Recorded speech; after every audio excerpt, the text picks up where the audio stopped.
Bonjour et bienvenue à la machine à écrire. Si je vous dis « je dors pas », êtes-vous en mesure de trouver l'erreur dans la phrase? En fait, il manque le « ne » pour compléter la négation. Cette leçon porte sur la négation et plus particulièrement sur l'emploi des adverbes de négation « ne » et « non », de même que le coordonnant « ni ». Commençons par l'adverbe de négation « ne ». L'adverbe « ne » se place devant un verbe pour marquer la négation. Il est accompagné généralement d'un adverbe, d'un pronom ou d'un déterminant qui a aussi un sens négatif. Par exemple, pas, plus, jamais, aucun, personne ou encore rien.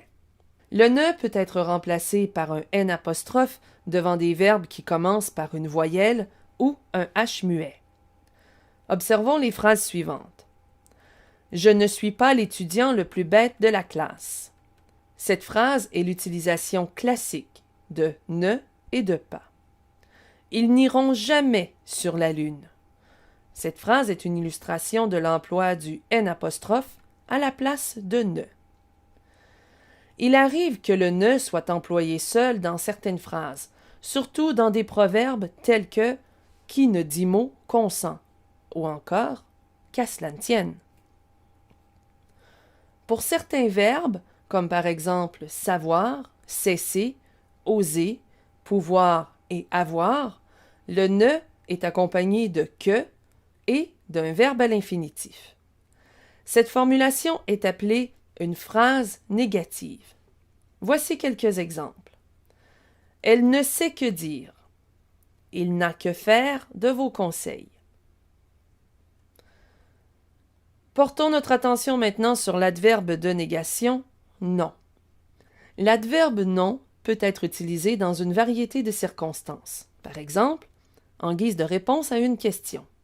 Accepteras-tu son invitation? Non.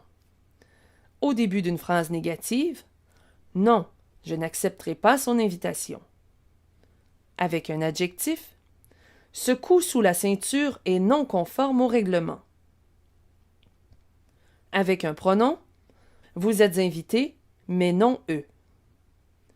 Avec un infinitif, ils veulent danser et non s'asseoir.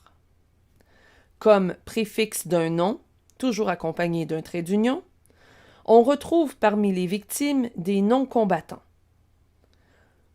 Comme composante d'une locution, tu n'as pas aimé ce plat? Moi non plus. La locution dans cette phrase est non plus.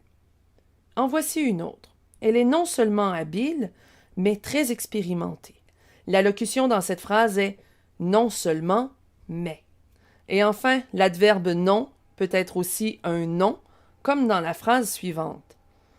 Son nom est définitif. Parlons maintenant de ni comme coordonnant, c'est-à-dire conjonction de coordination.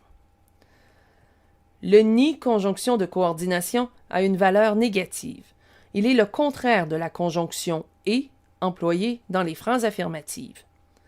Tout comme le et, le ni lie les mots ou les phrases de même nature. Par exemple, elle n'est pas aimable ni même polie. Ici, ni unit deux adjectifs, les adjectifs aimable et poli. Ils font du ski sans tuque ni gants. Ici, la conjonction de coordination ni unit deux noms, tuque et gants.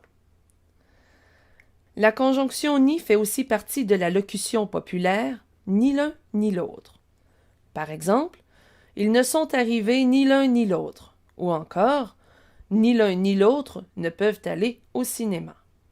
Voilà ce qui conclut cette leçon. Vous êtes maintenant invité à répondre aux questionnaires mis à votre disposition. Joignez-vous à nous dans notre forum de discussion ou sur Facebook à l'adresse suivante. Ici Mélanie Tremblay, merci de votre participation. À la prochaine.